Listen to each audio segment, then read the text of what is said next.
नमस्कार जी। कैसे हैं आप सब? स्वागत है आप सबका मेरे नए ब्लॉग में। उम्मीद करती हूँ आप एकदम बढ़िया होंगे और खुश होंगे।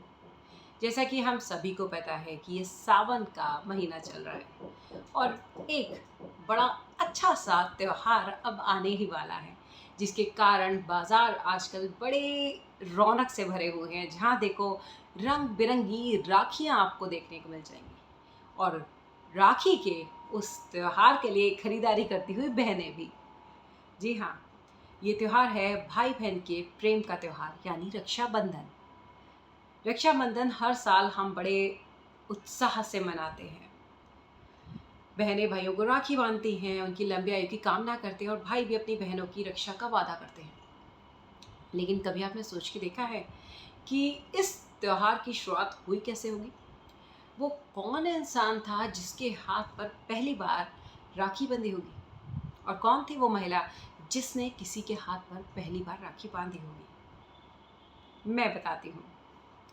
वो महिला जिसने सबसे पहले किसी के हाथ पर राखी बांधी थी वो थी माता लक्ष्मी। और जिस इंसान के हाथ पर उन्होंने राखी बांधी थी यानी जिसे अपना भाई बनाया था वो था असुरराज बलि। असुरराज बलि ना बहुत ज़्यादा पराक्रमी और दानवीर राजा थे। उनमें इतना पराक्रम था, अपने तपोबल से, अपने पराक्रम से ना उन्होंने 3 लोकों पर अधिकार कर लिया था। अब उनके इस डर से भयभीत होकर ना जो इंद्रदेव थे वो भगवान विष्णु जी के पास गए कि भगवान आप कुछ करिए देवताओं की रक्षा के लिए। उनकी प्रार्थना सुनी तो भगवान विष्णु जी ने वामन अवतार बनाया, इसके बारे में आप सभी जानते हैं।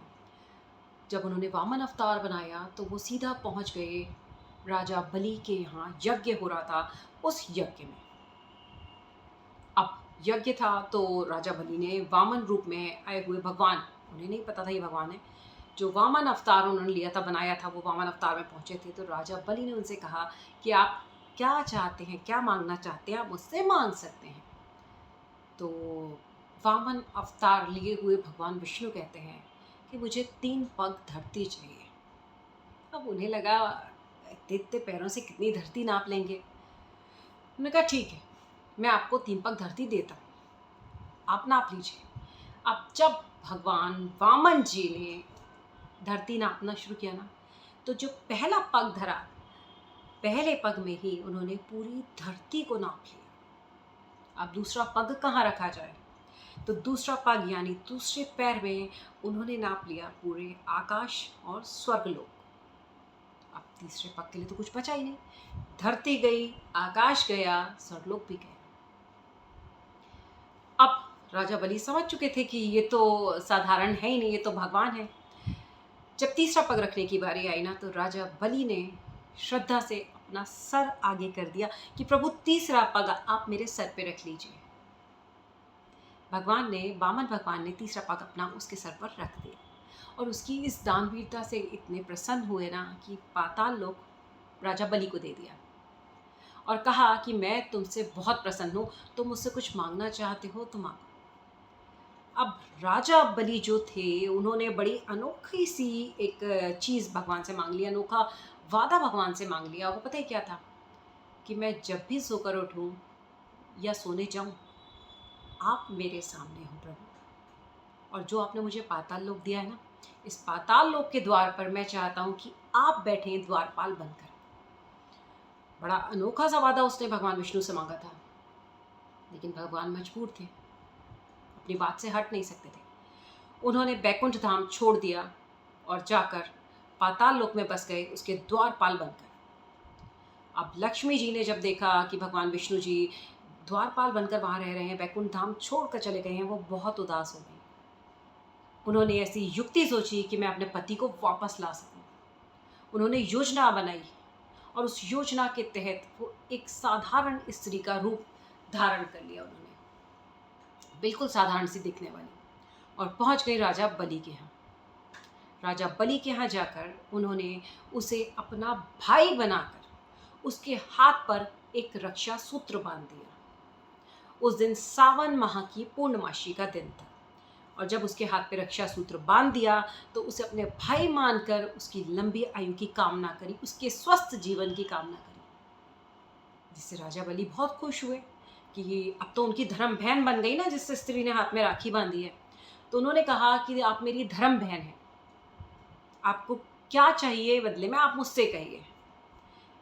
जैसे उसने ये शब्द बोले, लक्ष्मी माँ तुरंत अपने वास्तविक रूप में आ गई और उससे कहने लगी, राजन मुझे कोई धन दौलत नहीं चाहिए, सिर्फ मेरे पति को इस वादे से मुक्त कर दो जो तुमने उन्हें द्वारपाल बनाकर अपने यहाँ रखा हुआ है ना, इस वादे से उन्हें मुक्त कर दो। अब बलि अपनी बहन मान चुके थे, उन्होंने रक्षा सूत्र बांध दिया था, उनकी बहन बन गई थी, तो धर्म बहन को अब जो मांगा है वो मना तो कर नहीं सकते।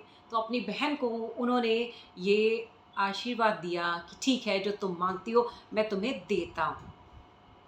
बहन मानकर उन्होंने वो वचन दिया कि जो तुम मांग रही हो बहन मैं तुम्हें देता हूँ, और उन्होंने विष्णु जी को उस अनोखे वादे से मुक्त कर दिया और भगवान विष्णु जी लक्ष्मी जी के साथ वापस बैकुंठ धाम जाकर बस गए। बस उसी दिन से शुरू हुआ राखी का ये पावन पर्व, जो हर साल सावन महीने में पूर्णमासी के दिन मनाया जाता है। बहनें भाइयों के कलाई पर रक्षा सूत्र बांधती हैं, उनकी लंबी आयु, स्वस्थ जीवन, उनके जीवन में बरकत की कामना करती हैं और भाई भी बहनों की रक्षा का वादा करते हैं। तो अब आपको पता चला कि कैसे हुई थी इस पावन पर्व की शुरुआत। कौन था वो इंसान जिसने पहली बार राखी बंधवाई और कौन थी वो स्त्री जिसने किसी की कलाई पर पहली बार राखी बांधी। उम्मीद करती हूँ जानकारी आपको पसंद आई होगी। अगर पसंद आई हो, आप मेरे चैनल पर नए हैं, आपने अभी तक सब्सक्राइब नहीं किया है, तो इसे सब्सक्राइब ज़रूर कर लीजिएगा, ताकि आगे भी ऐसे ही अच्छी अच्छी कहानियाँ, अच्छी अच्छी जानकारियाँ मैं आपके साथ शेयर करती रहूँ। अगर ये कहानी आपको पसंद आई हो, ये जानकारी आपको पसंद आई हो, तो इस वीडियो को लाइक ज़रूर करिएगा, अपने फ्रेंड्स और फैमिली के साथ शेयर करिएगा, कमेंट करके ज़रूर बताइएगा कि ये आपको पसंद आई या नहीं। अगले ब्लॉग में फिर एक नई कहानी, एक नई सीख के साथ आपके साथ फिर मुलाकात होगी। तब तक के लिए जय श्री कृष्णा।